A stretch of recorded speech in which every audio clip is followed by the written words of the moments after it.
గులాబీ బాస్ కేసీఆర్ ఇలాకాలో ఆ ఇద్దరు మంత్రుల మధ్య కోల్డ్ వార్ జరుగుతోందా? ఆ ఇద్దరు మంత్రుల మధ్య మాటలు లేవా?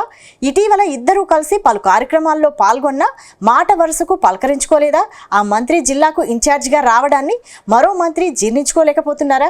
ఇంతకీ ఇద్దరు మంత్రుల మధ్య మాటలు లేకపోవడానికి కారణం ఏంటి?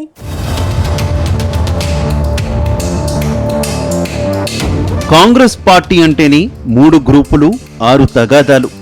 ఆ పార్టీలో నేతలకు ఉన్న లిబర్టీ ప్రతి లీడర్ను నేనింతే మారను అంతే అన్నట్లు చేస్తూ ఉంటుంది.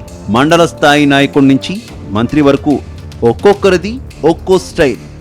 మా రూటే సపరేటు అన్నట్లుగా వ్యవహరిస్తుంటారు కొందరు లీడర్లు. అయితే కాంగ్రెస్ పార్టీలోనూ అందరినీ ఒకే ఘాటికి కట్టలేం. ఆ పార్టీలోనూ కొంతమంది కలుపుగోలు నాయకులున్నారు. సీనియర్లకు గౌరవం ఇచ్చే నేతలు ఉన్నారు. జూనియర్లకు మార్గదర్శనం చేసేవారు ఉన్నారు. కానీ కొంతమంది ముఖ్య నాయకులు మాత్రం తమ ఈగోను సాటిస్ఫై చేసుకునేందుకు తెగేదాకా లాగుతున్నారన్నది పార్టీలోని ఇన్నర్ టాక్. అసలు విషయం ఏంటంటే కాంగ్రెస్ పార్టీలో ప్రభుత్వంలో కీలక నాయకులుగా చలామణి అవుతున్న ఇద్దరు లీడర్లు ఎడమొహం అంటే పెడమొహం అన్నట్టుగా వ్యవహరిస్తున్నారు. వారెవరో ఇప్పటికే కొంతమేర అర్థమై ఉంటుంది. వారే దామోదర రాజనరసింహ, వివేక్ వెంకటస్వామి. ఇప్పుడు వీరిద్దరిలో ఒకరు ఉమ్మడి మెదక్ జిల్లా మంత్రి కాగా మరొకరు ఉమ్మడి మెదక్ జిల్లాకు ఇన్ఛార్జ్ మంత్రి. అయితే ఏ కార్యక్రమమైనా వీరిద్దరూ ఎదురు పడితే మాత్రం ఆప్యాయంగా పలకరించుకోవడం పక్కన పెడితే మాట వరుసకైనా మాట కలపలేకపోతున్నారు. సంగారెడ్డిలో జరిగిన ఇందిరా మహిళా శక్తి సంబరాలే ఇందుకు వేదికయ్యాయి. ఇద్దరు మంత్రులు పక్కపక్కనే కూర్చున్నా పలకరించుకోకపోవడం జిల్లాలోనే కాదు రాష్ట్ర వ్యాప్తంగా చర్చనీయాంశమైంది.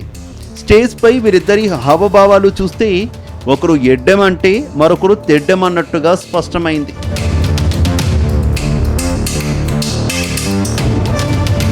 ఇటీవలే కార్మిక శాఖ మంత్రిగా బాధ్యతలు చేపట్టిన వివేక్ వెంకటస్వామి సంగారెడ్డి జిల్లాలో సిగాచి రూపంలో పెను విపత్తును ఎదుర్కొన్నారు. కంపెనీలో జరిగిన పేలుడు కారణంగా 55 మంది కార్మికులు ప్రాణాలు కోల్పోయారు.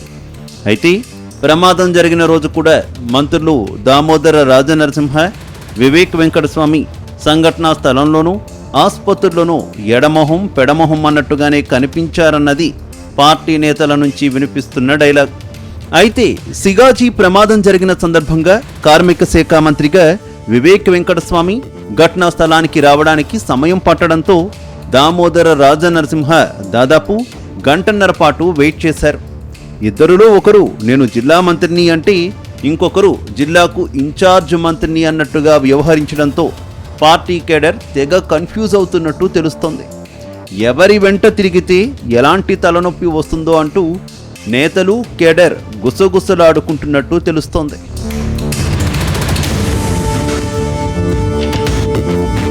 ఆ తర్వాత మెదక్ జిల్లాలో ఇన్ఛార్జ్ మంత్రి వివేక్ వెంకటస్వామి పర్యటించారు.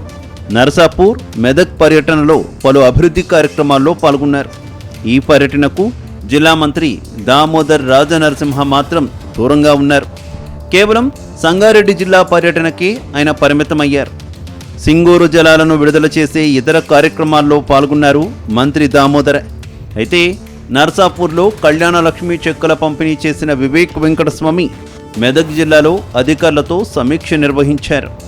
ఉమ్మడి మెదక్ జిల్లాలోనే ఉన్న ఇద్దరు మంత్రులు ఇలా వేరువేరు కార్యక్రమాల్లో పాల్గొనడం రాజకీయ వర్గాల్లో చర్చనీయాంశమైంది.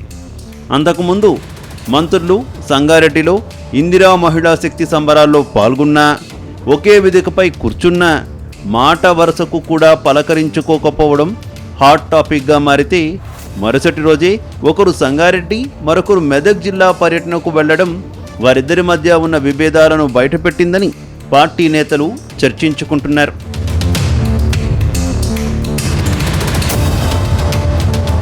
అయితే ఇద్దరి మంత్రులకు మధ్య మాటలు లేకపోవడం వెనుక పెద్ద కథే ఉందన్న చర్చ జరుగుతోంది.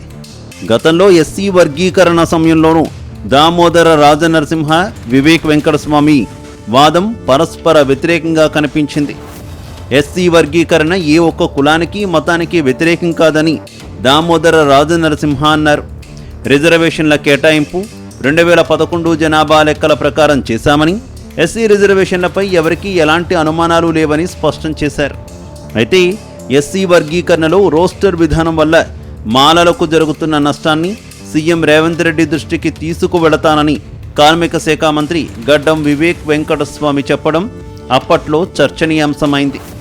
దళితుల రిజర్వేషన్లు 18% పెంచేలా తన వంతు కృషి చేస్తానని వివేక్ వ్యాఖ్యానించడం రాజకీయ వర్గాల్లోనూ హాట్ టాపిక్గా మారింది.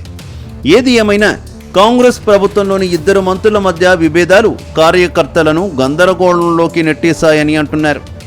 ఒకేసారి ఇద్దరు మంత్రులను కలవాలనుకునే కింది స్థాయి నాయకులు, ముఖ్య నేతలు సైతం వీరిద్దరి వైఖరి ఇబ్బందికర పరిస్థితులు ఎదుర్కొంటున్నారు. ఎవరికి వారే యమునా తీరే అన్నట్టుగా వ్యవహరిస్తున్న దామోదర వివేక్ వెంకటస్వామి విషయంలో అధినాయకత్వం ఎలాంటి నిర్ణయం తీసుకుంటుందో చూడాలి.